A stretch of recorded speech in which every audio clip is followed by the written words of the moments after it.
Friends, this is उमंग शर्मा। बच्चों, आज के वीडियो में हम पढ़ेंगे आपके क्लास 12th का बिजनेस स्टडीज़ का टर्म 2 में आने वाला एक चैप्टर डायरेक्टिंग। एक्चुअली इस चैप्टर में हम एक क्विक समरी देखेंगे पूरे चैप्टर की। अगर आपने चैप्टर पहले पढ़ा है या पहले नहीं भी पढ़ा है तो भी आपको ऐसी क्विक वीडियोस, क्विक एक रिवीजन आपको काफ़ी हेल्प करेगा। आपका टाइम भी वेस्ट नहीं होगा और आपको सारी चीज़ें अच्छे से समझ में आएंगी। स्टार्ट करते हैं डायरेक्टिंग। सबसे पहले आपके टर्म 2 में जो इम्पॉर्टेंट है वो आएगा इसका कॉन्सेप्ट ऑफ डायरेक्टिंग। डायरेक्टिंग का कॉन्सेप्ट क्या होता है? अगर हम बेसिक कॉन्सेप्ट की बात करें तो डायरेक्टिंग एक की है जो कि प्लानिंग, ऑर्गेनाइजिंग, स्टाफिंग, कंट्रोलिंग में जो हमारे सबॉर्डिनेटर्स होते हैं ना, वो डायरेक्शन देते हैं, वो निर्देश देते हैं अपने एम्प्लॉयज़ को। साथ में निर्देश देने के साथ साथ उनकी निगरानी में ही सारा काम होता है। जब भी मैनेजर्स किसको डायरेक्ट करते हैं? सुपरवाइजर्स को। सुपरवाइजर्स किसको डायरेक्ट करते हैं? सब जो उनके एम्प्लॉयज़ होते हैं, जो उनके अंडर में काम करते हैं, वो सारा डायरेक्शन। तभी वो क्या होता है, ऑर्गेनाइजेशन के जो भी प्लान्स होते हैं, जो भी गोल्स होते हैं, उनको अचीव कर पाते हैं। डायरेक्शन आपको हेल्प करता है किसी को डायरेक्ट करने में, अपने एम्प्लॉयज़ को काम बताने में कि काम कैसे करना है। उसके बाद अगर हम इंपॉर्टेंस ऑफ डायरेक्टिंग की बात करें, यहाँ पे कुछ दे रखी हैं, देखते हैं। यहाँ पे फर्स्ट वाला जो है वो दिया इनिशिएशन ऑफ एक्शन। देखिए, जब भी हम किसी काम की शुरुआत करते हैं, प्लान पर एग्जीक्यूशन तब स्टार्ट होता है जब आपको डायरेक्शंस मिलते हैं। जब तक एम्प्लॉयज़ को अपने सुपरवाइजर से या सुपरवाइजर को अपने मैनेजर्स से या मैनेजर्स को कंपनी के सीईओ वगैरह से डायरेक्शंस नहीं मिलेंगे, तब तक क्या होगा, आप कितनी भी प्लानिंग कर लीजिए बट वो प्लानिंग एग्जीक्यूट नहीं होगी जब तक आपको सही डायरेक्शन नहीं मिलेंगे। Second importance, motivation and leadership. Motivation and leadership यानी एम्प्लॉयज़ का सहयोग हासिल करने के लिए कोई भी ऑर्गेनाइजेशन तभी अच्छे से वर्क कर पाती है जब तक उसे एम्प्लॉयज़ का पूरा सहयोग ना मिले। जब तक एम्प्लॉयज़ अच्छे से काम नहीं करेंगे, अकेले मैनेजर्स या फिर सीईओज कुछ नहीं कर सकते, है ना। तो अगर आपको एम्प्लॉयज़ का सहयोग हासिल करना है तो उनको क्या करना पड़ेगा, आपको मोटिवेट करना पड़ेगा। मोटिवेशन लीडरशिप की मोटिवेशन एक इम्पॉर्टेंस है डायरेक्टिंग की। जब तक आप अपने एम्प्लॉयज़ को मोटिवेट करते हो, उनके काम के लिए उनको सराहते हो, तभी वो अच्छे से काम करते हैं। लीडरशिप जब तक आपको अच्छे से लीड नहीं किया जाएगा, आपका जो नेता मतलब जो भी आपको लीड कर रहा है, वो आपको अच्छे से डायरेक्ट नहीं करेगा, तब तक आप काम अच्छे से नहीं कर पाओगे। तो मोटिवेशन और लीडरशिप दोनों ही इसमें काफ़ी इम्पॉर्टेंट रोल प्ले करती हैं। उसके बाद में, अच्छा, मोटिवेशन और लीडरशिप में एक चीज़ और बता देती हूँ। इसमें आपको किसी भी तरीके से मोटिवेट किया जा सकता है। हो सकता है वो मोटिवेशन का तरीका फाइनेंशियल हो सकता है वो तरीका नॉन फाइनेंशियल भी हो सकता है। ठीक है, आपकी सैलरी बढ़ा दी तो वो फाइनेंशियल है, आपको प्रमोट कर दिया या फिर आपके लिए पूरे स्टाफ ने मिलकर क्लैपिंग कर दी तो वो आपके लिए एक नॉन फाइनेंशियल मोटिवेट हो गया। उसके बाद stability and balance. Stability and balance क्या होता है? इफेक्टिव डायरेक्शन एम्प्लॉयज़ के बीच सहयोग को बढ़ावा देना इंटरप्राइजेस को बैलेंस करता है। जब तक आप एक जो आपके एम्प्लॉयज़ हैं उनको एक स्टेबिलिटी नहीं लगेगी अपनी जॉब में, वो हमेशा इनसिक्योर रहेगा अपनी जॉब के लिए, तो फिर क्या है, वो अपने काम के साथ बैलेंस नहीं कर पाएगा। तो आपकी डायरेक्शन जो भी हो वो स्टेबल होने चाहिए, तभी जो कंपनी में काम कर रहे हैं एम्प्लॉयज़, वो कंपनी के साथ अपने फ्यूचर को सिक्योर देखेंगे। ठीक है, नेक्स्ट, फैसिलिटेट चेंजेस। देखो क्या होता है, कर्मचारी अक्सर अपने जो भी वो काम कर रहे होते हैं उनमें जो चेंजेस होते हैं उनसे हमेशा डरते हैं, लेकिन जब तक अगर उनको सही डायरेक्शन मिलता है तो वो चेंजेस से डरते नहीं है और वो जो होने वाले चेंजेस हैं उनका विरोध भी नहीं करते। नॉर्मली आपने देखा होगा, जब हम एक पैटर्न पे काम करते जाते हैं, जैसे अभी ये कोविड की वजह से आपका एग्जाम्स में जो भी कुछ हुआ, आपको ऑनलाइन हुआ, आपको चेंज हुआ, माहौल चेंज हुआ, तो आपको उसको एक्सेप्ट करने में थोड़ा टाइम लगता है। बट अगर आपको सही डायरेक्शन दिया गया था, इसलिए आपको उससे डर भी नहीं लगा और आपको उससे निपटने में काफ़ी ईजी रहा आपके लिए। होप आप समझ गए होंगे। आगे next, element of directing. Elements क्या होते हैं? फर्स्ट एलिमेंट दिया है कम्युनिकेशन। कम्युनिकेशन क्या होता है? देखो, communication is one of the most basic function of management. It is process by which a price of information is transfer from one person to another person in organisation. Communication एक process होता है जो कि एक व्यक्ति दूसरे व्यक्ति को कोई इन्फॉर्मेशन ट्रांसफ़र करता है इन ऑर्गेनाइजेशन, या इन ऑर्गेनाइजेशन इसलिए लगाया क्योंकि हम बिजनेस स्टडीज़ पढ़ रहे हैं और बिजनेस स्टडीज़ में हम ऑर्गेनाइजेशंस के बारे में बात कर रहे होते हैं। The person who convey the information is called sender. जो जैसे मान लीजिए अभी मैं आपको इन्फॉर्मेशन दे रही हूँ तो आई एम द सेंडर, और आपको इन्फॉर्मेशन मिल रही है, आप सुन रहे हो, तो आप कौन हो गए? आप रिसीवर हो गए, ठीक है। इसी तरीके से आगे किसी भी ऑर्गेनाइजेशन में कम्युनिकेशन का उद्देश्य किसी भी निर्देश को एक जगह से दूसरी जगह तक पहुंचाने में है। अच्छा, एक चीज़ और याद रखिएगा, इसमें सबसे मेन चीज़ क्या होती है कि अगर हेल्दी कम्युनिकेशन तब हुआ है जो मैं आप तक पहुंचाना चाहती हूँ, सेम चीज़ आप तक अगर पहुंच रही है तभी हम बोलेंगे कि ये एक हेल्दी कन्वर्सेशन है। ओके, आगे बढ़ते हैं। नेक्स्ट एलिमेंट है सुपरविजन। सुपरविजन क्या होता है? ये अगला स्टेप है एलिमेंट का, नेक्स्ट स्टेप है। इसमें सुपरवाइजर्स द्वारा अपने एम्प्लॉयज़ को दिशा निर्देश दिए जाते हैं। आपको पता है सुपरविज़न क्या होता है? सुपरविज़न एम्प्लॉय को बताते हैं कि आपके निर्देश के अनुसार कार्य चल रहा है या नहीं चल रहा है, ठीक है। जो भी आपको डायरेक्शन दिए गए हैं एम्प्लॉयज़ को, उस तरीके से काम चल रहा है या नहीं चल रहा है। उनके निर्देश के अनुसार कार्य अगर चल रहा है तो ठीक है, नहीं चल रहा है तो फिर वो दोबारा डायरेक्शन देते हैं। ओके, ये होता है सुपरविज़न। नेक्स्ट एलिमेंट है मोटिवेशन। मोटिवेशन क्या होता है? मोटिवेशन डायरेक्शन के सबसे इम्पॉर्टेंट एलिमेंट्स में से एक है। देखिए, motivation is one of the key element of directing. जो सुपरवाइजर्स होते हैं, सुपरवाइजर्स द्वारा जो ऑर्डर दिए जाते हैं, अब तक क्या है, इससे पहले आपने पढ़ा सुपरविज़न, तो जब ऑर्डर दिए जाते हैं तब आपने ऑर्डर्स तो दे दिए अपने एम्प्लॉयज़ को, बट आपका एम्प्लॉयज़ तब तक अच्छे से काम नहीं करता जब तक कि आप उसे कोई प्रेरणा नहीं देते, जब तक कि आप उन्हें कोई मोटिवेशन नहीं देते, जब तक कि आप उन्हें, अब वो मोटिवेशन मैंने पहले भी बताया था आपको, वो मॉनेटरी टर्म में भी हो सकते हैं और नॉन मॉनेटरी टर्म में भी हो सकता है। नॉन मॉनेटरी टर्म में आपने सैलरी बढ़ा दी, नॉन मॉनेटरी टर्म आपने सबके सामने उनकी तारीफ़ कर दी, कुछ अच्छा बोल दिया, कोई अवार्ड दे दिया, इस तरीके की चीज़ें होती है, तो वो मोटिवेशन होते हैं।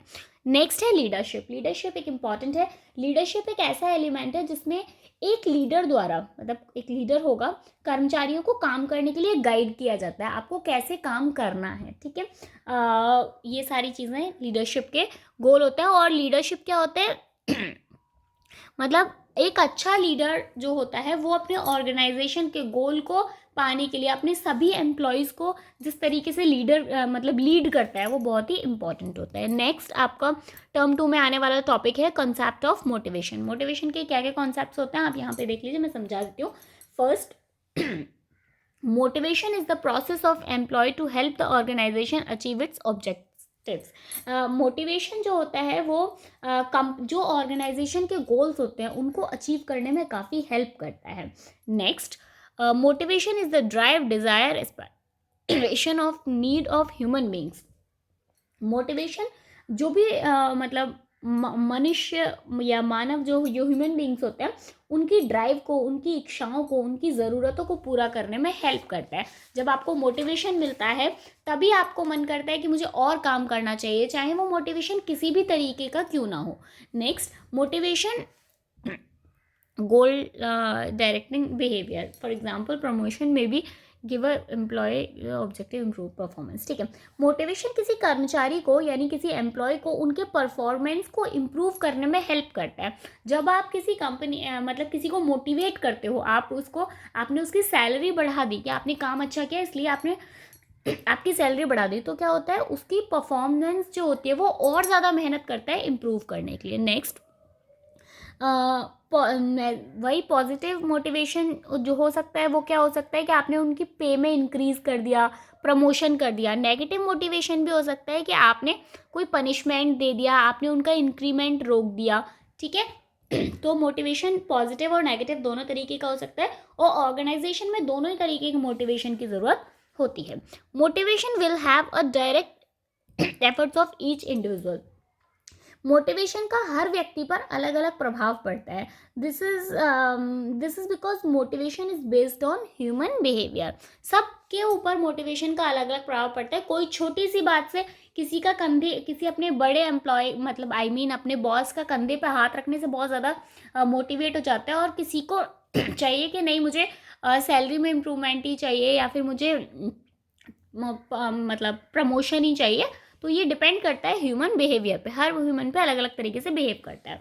उसके बाद में जो सबसे इम्पोर्टेंट है मास्लोज, आपने पढ़ा होगा मैस्लो की हायरार्की ऑफ नीड थ्योरी। इसमें क्या है, जब साइकोलॉजी में, यह साइकोलॉजी का एक सिद्धांत है, एक रूल है, एक थ्योरी है। इन्होंने 1943 में, मैस्लो ने 1943 में एक थ्योरी दी थी ह्यूमन बिहेवियर के ऊपर, कि जो लोगों की ज़रूरतें होती हैं, लोगों की डिज़ायर होती है, लोगों की इच्छाएं होती है, लोगों का मतलब कैसा ह्यूमन कैसे कैसे लेवल्स पर बिहेव करता है, उसके बारे में एक थ्योरी दी है। आप इसको, इनके लेवल्स ऑफ मतलब हायरार्की थ्योरी को आप इस तरीके से दिखाएंगे, देख लीजिए यहाँ पे, ठीक है। मैं इनको एक एक करके सारे समझा देती हूँ आपको। इसको शेप हमेशा ये ट्रायंगल वाली शेप ही रखिएगा, क्योंकि इसको पिरामिड थ्योरी भी बोलते हैं, ठीक है। तो इसमें आप शेप चेंज नहीं कर सकते। जैसे मैं हमेशा आपको बोलती हूँ कि आप कोई और डायग्राम बना दीजिए, बट यहाँ पे आप डायग्राम चेंज नहीं कर सकते। फर्स्ट दिया है आपको साइकोलॉजिकल नीड। देखो, साइकोलॉजिकल नीड का मतलब होता है शारीरिक ज़रूरत। किसी भी मनुष्य को शारीरिक ज़रूरत उसके लिए बहुत मैटर करती है, बहुत बेसिक नीड होती है ये उसके लिए। लाइक जैसे फूड हो गया, ठीक है, खाना हो गया, घर हो गया, पानी हो गया, स्वास्थ्य हो गया, उसकी हेल्थ हो गई, ठीक है। ये सब चीज़ें क्या होती है, साइकोलॉजिकल नीड होती हैं। और सॉरी, साइकोलॉजी तो इस पूरे मतलब उस बिहेवियर को बोलते हैं। ये है फिजियोलॉजिकल नीड। जो फिजिकल नीड्स होती हैं, जैसे वो रहना, खाना, फूड, स्वास्थ्य हो सकता है, सेक्सुअल डिज़ायर्स हो सकती हैं, तो सबसे आम डिज़ायर्स में माना गया है। उसके बाद में नेक्स्ट है सेफ्टी नीड। जब किसी इंसान की शारीरिक ज़रूरतें पूरी हो जाती हैं, उसके बाद में वो चाहता है कि अब मुझे सेफ्टी की ज़रूरत है। यहाँ व्यक्ति की प्राथमिक चिंता, जो उसकी प्राइमरी जो सबसे ज़्यादा चिंता होती है वो होता है, जैसे वो हर व्यक्ति क्या है, फाइनेंशियली सिक्योर होना चाहता है, पर्सनल सिक्योरिटी चाहता है। जैसे जो एनिमल्स होते हैं वो क्या होते हैं, बहुत ही इमोशनल होते हैं, तो वो अपने इमोशंस की सिक्योरिटी चाहते हैं। उसके बाद में नेक्स्ट है सोशल नीड्स। इसको सोशल नीड्स को लव एंड बिलोंगिंग नीड्स भी कहा जाता है। इसमें क्या होते हैं, ये थर्ड सबसे मेन डिज़ायर, मतलब थ्योरी में थर्ड नंबर पर आती है। अच्छा, मैं एक चीज़ और बता दूँ, इनके आप नंबर्स चेंज नहीं कर सकते, ठीक है। जो जिस नंबर पे आपको उसी नंबर पे लिखना पड़ेगा। अब उसकी शारीरिक ज़रूरतें पूरी हो गई हैं, और जो सेफ्टी नीड्स है वो भी पूरी हो गई है। उसके बाद में जो तीसरा आता है वो आता है सोशल नीड्स, जिसमें मनुष्य प्यार और अपनापन चाहता है। इस टाइप में जो भी मनुष्य होते हैं वो इमोशंस से भरे होते हैं। जैसे फॉर एग्जांपल वो क्या चाहते हैं, दोस्ती चाहते हैं, मतलब फ्रेंडशिप चाहते हैं, उनको फैमिली चाहिए होती है। उसके बाद में उनको इंटीमेशन चाहिए होता है, सोशल ग्रुप्स चाहिए होते हैं, जब लोगों से मिलना चाहते हैं वो, तो ये आता है हमारा सोशल नीड्स में। उसके बाद में फोर्थ नंबर पर आती है स्टीम नीड्स। क्या होता है ये, देखो, हर व्यक्ति को ना जब उसकी मतलब शारीरिक ज़रूरतें पूरी हो गई हैं, सेफ्टी की ज़रूरत पूरी हो गई है, सोशल नीड ज़रूरी हो गई है, अब उसको सम्मान चाहिए, रिस्पेक्ट चाहिए। चौथा सबसे इम्पॉर्टेंट है ये, यहाँ व्यक्ति समाज में मतलब सोसाइटी में मान्यता चाहता है, एक रिस्पेक्ट चाहता है, इज्जत चाहता है। वो चाहता है लोगों, जब वो लोगों से बात करे तो लोगों से एक रिस्पेक्ट दे। उसके बाद में तभी लोग क्या करते हैं कि वरना आपने कभी ऐसा सुना है कि कोई हमेशा लोग अच्छी चीज़ें, अपने बच्चों को अच्छा पढ़ाना चाहते हैं, अच्छी एजुकेशन देना चाहते हैं, ताकि सब उनकी रिस्पेक्ट करें। उसके बाद में नंबर 5 सेल्फ एक्चुअलाइजेशन नीड। इसमें क्या होता है, जब व्यक्ति ऊपर की चारों नीड्स उसकी पूरी हो जाती हैं, अब वो क्या चाहता है कि बेस्ट जो बेस्ट वर्जन चाहता है आपका। बेस्ट वर्जन से मतलब यहाँ पे हो गया, जैसे बेसिक नीड्स तो आप पूरी करें, उसके अलावा जो ज़रूरतें होती हैं अब वो उनको पूरा करना चाहते हैं। इसके बाद में आ जाते हैं हम फाइनेंशियल इंसेंटिव्स पे। ये आपके टर्म 2 में आएगा, नॉन फाइनेंशियल इंसेंटिव्स, मतलब नॉन फाइनेंशियल इंसेंटिव और फाइनेंशियल इंसेंटिव्स में डिफरेंस बताना है आपको। तो explain and difference financial and non financial incentives use to motivate employ for a company. पहले हम फाइनेंशियल इंसेंटिव्स की बात कर लेते हैं। वैसे आपको बेसिक मतलब इनका पता ही है, फाइनेंशियल इंसेंटिव जो मॉनेटरी टर्म में होते हैं। नंबर फर्स्ट क्या है, कर्मचारी मतलब कोई भी एम्प्लॉय के लिए सैलरी, अलाउंसेस, फाइनेंशियल मतलब जो सॉरी इनिशिएटिव्स नहीं है इसमें। क्या होता है, केवल यही नहीं है कि सैलरी वगैरह अलग से जैसे डीए मिलता है ना, अलाउंसेस मिलते हैं, वो भी फाइनेंशियल इंसेंटिव्स में आते हैं। Number 2 productivity linked wages incentives. Productivity जैसे मजदूरी से जोड़ता है। जब आप कोई प्रोडक्टिविटी मतलब जब कोई प्रोडक्ट प्रोड्यूस हो रहा होता है, ठीक है, जब कोई प्रोड्यूस हुआ तो उसके लिए क्या चाहिए, ये इसमें वेजेस आता है, मजदूरी आती है, ठीक है। नंबर 3 ये भी फाइनेंशियल इंसेंटिव ही है, क्योंकि जब आप किसी को मजदूरी देते हो, जब कोई आपके लिए काम करता है और उसके बदले में आप उसे मजदूरी देते हो, तो वो एक फाइनेंशियल इंसेंटिव है। नंबर 3 लाभ बांटने का उद्देश्य, यानी आप जब प्रॉफिट डिस्ट्रीब्यूट करते हो, प्रॉफिट शेयर करते हो, लाभ बांटने का उद्देश्य ऑर्गेनाइजेशन के प्रॉफिट में एम्प्लॉयज़ को हिस्सा देना, उनकी परफॉर्मेंस में इम्प्रूव करता है। जब आपकी कंपनी को प्रॉफिट हुआ इस साल ज़्यादा, तो आपने उस प्रॉफिट में से अपने एम्प्लॉयज़ को भी शेयर दिया, तो वो उनके लिए क्या हो गया, एक फाइनेंशियल इंसेंटिव हो गया। Number 4 retirement benefits. Retirement benefits क्या होता है, आप अपने एम्प्लॉयज़ को फाइनेंशियली सिक्योर करते हो कि जब आप जॉब नहीं करोगे, जब आप रिटायर हो जाओगे, तभी भी हम आपको क्या देंगे, फाइनेंशियल इंसेंटिव्स देंगे। जैसे एक रिटायरमेंट प्लान हो गया, रिटायरमेंट पेंशन हो गई, ग्रेचुइटी हो गई, फंड हो गया, तो इस तरीके के जो होते हैं उससे वो भी क्या होते हैं, फाइनेंशियल इंसेंटिव्स होते हैं। अब नॉन फाइनेंशियल इंसेंटिव्स क्या होते हैं, जैसे मैनेजर्स को वर्कर को उनके स्किल्स में सुधार करने के लिए प्रमोशन करना चाहिए। जब भी आप कोई सेम पोस्ट पे काफ़ी टाइम से काम कर रहा है, ठीक है, अच्छा काम कर रहा है, लेकिन फिर भी आप उसको प्रमोट नहीं कर रहे हो, तो क्या होगा, वो अच्छे से काम नहीं करेगा। जब आपको प्रमोट करोगे तब वो उसके लिए एक नॉन फाइनेंशियल इंसेंटिव होगा। प्रमोशन में हम पहले पढ़ चुके हैं कि सैलरी नहीं बढ़ती है, आपको सिर्फ एक ऊंचा पद दे दिया जाता है। उसके बाद जॉब एनरिचमेंट में मेन काम उन जॉब्स को डेवलप करना होता है जिनमें ज़्यादा से ज़्यादा वर्क सेटिस्फैक्शन शामिल होता है, जिसमें वर्कर्स ज़्यादा से ज़्यादा पर्सनल ग्रोथ शामिल होती है, ठीक है। तो पर्सनल ग्रोथ या फिर अगर हम बात करें कि डेवलपमेंट की, तो उनमें भी फाइनेंशियल इंसेंटिव्स नहीं होते, नॉन फाइनेंशियल इंसेंटिव्स होते हैं। उसके बाद में नंबर 3 कर्मचारी को मतलब आप उनको कॉन्ग्रेचुलेट कर सकते हो, आप उनको बधाई दे सकते हो किसी चीज़ के लिए, आप उनको उनके अच्छे परफॉर्मेंस के लिए आपको उनका डिस्प्ले पर नाम डिस्प्ले कर सकते हो, उनका नाम दिखा सकते हो। उसके बाद में नेक्स्ट है, आप उनको अवार्ड्स दे सकते हो, ठीक है, और आप उनको जो मेंबर्स में शामिल कर सकते हो कि आप बोर्ड मेंबर्स में शामिल हो जाओगे। इस तरीके की जो चीज़ें होती हैं वो क्या होती हैं, नॉन फाइनेंशियल इंसेंटिव्स होती है। उसके बाद नेक्स्ट है आपका यहाँ पे जॉब सिक्योरिटी।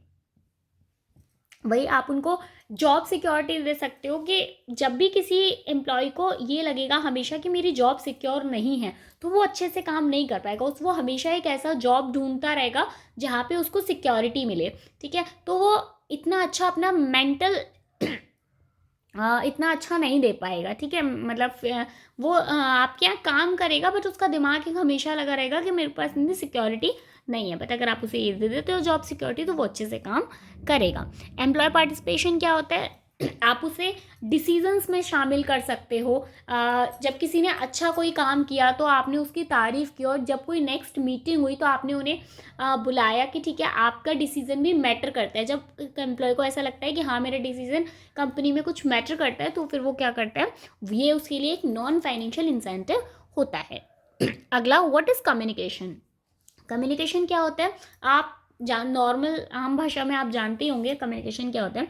मौखिक और गैर मौखिक विधि में मतलब अब ये वर्बल भी हो सकता है और नॉन वर्बल भी हो सकता है। आप बोल के भी बात कर सकते हो और बिना बोले भी बात कर सकते हो। एक जगह से दूसरी जगह जब किसी मैसेज को ट्रांसफ़र किया जाता है तो उसको हम कम्युनिकेशन बोलते हैं। अच्छा, कम्युनिकेशन में इंपॉर्टेंट है फॉर्मल और इनफॉर्मल कम्युनिकेशन। क्या होता है यहाँ से आप पढ़ते चलना। देखो, अगर हम फॉर्मल कम्युनिकेशन की बात करें तो इसका जो यूज़ होता है वो ज़्यादातर जो गवर्नमेंट या ऑफिशियली रूट्स पे किया जाता है, क्योंकि ये एक रिटन डॉक्यूमेंट्स तैयार हो रहे हैं और वैसा। और इनफॉर्मल कम्युनिकेशन क्या होता है, इसका प्रयोग गैर सरकारी मतलब नॉन ऑफिशियल जो वे होता है उसमें प्रयोग किया जाता है। दूसरा, there is a rigid rule of regulations in formal communication. यहाँ पे फॉर्मल कम्युनिकेशन में जो क्या होता है, जो नियम होते हैं ना वो बहुत ही ज़्यादा स्ट्रिक्ट होते हैं, बहुत कठोर होते हैं। बट इनफॉर्मल में ऐसा कुछ नहीं होता। आप नॉर्मली में आप कोई मेरे मुंह से अगर कुछ ऐसा निकल भी जाता है तो कोई नहीं, मुझे पता है कि आप समझ जाओगे। जैसे हम फ्रेंड्स के साथ बात करते हैं तो कुछ भी बोलते हैं वो समझ जाते हैं। उसके बाद number third, the name of formal communication is official communication. इसको हम ऑफिशियल कम्युनिकेशन के नाम से भी जानते हैं। इनफॉर्मल को हम ग्रेप वाइन कम्युनिकेशन के नाम से जानते हैं। उसके बाद में नंबर फोर्थ, इन फॉर्मल कम्युनिकेशन में जो भी नॉलेज होती है, जो भी जानकारी होती है वो बहुत ही ज़्यादा विश्वसनीय होती है, उस पर आप ज़्यादा विश्वास कर सकते हो बजाय के इनफॉर्मल कम्युनिकेशन के। Number fifth, the process of information communication is slow. इसका बहुत ही स्लो प्रोसेस होता है, बिकॉज मान लीजिए कि किसी बात को ट्रांसफ़र करना है। ये कोई एम्प्लॉय है ए, बी आपका जो सब सुपरवाइज़र है वो है, सी एक मैनेजर है और डी मान लीजिए एक जो कंपनी के ओनर है। तो रिटर्न जब यहाँ से यहाँ तक बात पहुँचेगी तो समय बहुत ज़्यादा लग जाएगा। बट इनफॉर्मल कम्युनिकेशन में ऐसा कुछ नहीं होता। आपको अपने दोस्त से मिलना है, आपने फटाफट से बात की, फ़ोन लगाया और बात हो गई। उसके बाद में नेक्स्ट है जो फॉर्मल कम्युनिकेशन होता है वो हमेशा रिटन में होता है, बट इनफॉर्मल कम्युनिकेशन रिटन भी हो सकता है और मतलब वर्बल भी हो सकता है और नॉन वर्बल भी हो सकता है। उसके बाद नेक्स्ट है जो फॉर्मल कम्युनिकेशन है वो बहुत ज़्यादा टाइम टेकिंग होता है, उसमें बहुत ज़्यादा समय लगता है। इन्फॉर्मेशन कम्युनिकेशन में ऐसा नहीं होता। नेक्स्ट, फॉर्मल कम्युनिकेशन जो होता है वो बहुत ही ज़्यादा सीक्रेट होता है, क्योंकि इसमें गोपनीयता होती है। क्योंकि मुझे किसी को कोई लेटर पहुंचाना है, मैंने एक लेटर एनवलप में डाला और इस पर आप ज़्यादा विश्वास कर सकते हो। बट उसमें क्या होता है, वो कान सुनी वाली बात है कि कोई भी सुन सकता है। होप बच्चों आपको समझ में आया होगा। ये क्विक रिवीजन, ये पूरा चैप्टर हमने कवर कर लिया जस्ट 22 मिनट्स में। ठीक है, होप आपको पसंद आया होगा। एक चीज़ और मैं बोलना चाहूँगी, बस थोड़ी एक सेकेंड और रुक जाइए। बच्चों, आप लोग चैनल को सब्सक्राइब नहीं कर रहे हो, है ना। मैंने अभी भी देखा है मेरे बोलने के बाद भी, अभी पहले 90 था, अब 85% बच्चे अभी भी ऐसे हैं जिन्होंने चैनल को सब्सक्राइब नहीं किया। प्लीज़ चैनल को सब्सक्राइब करो, बेल आइकन को प्रेस करो। मुझे कैसे पता चलेगा कि आपको मेरा काम पसंद आ रहा है ना, मुझे भी तो पता चलना चाहिए। चलिए, सब्सक्राइब कर लेना, बेल आइकन को प्रेस कर लेना। मिलेंगे नेक्स्ट वीडियो में, तब तक के लिए bye bye. Thank you so much. Video पसंद आई तो लाइक ज़रूर कर देना। Bye bye.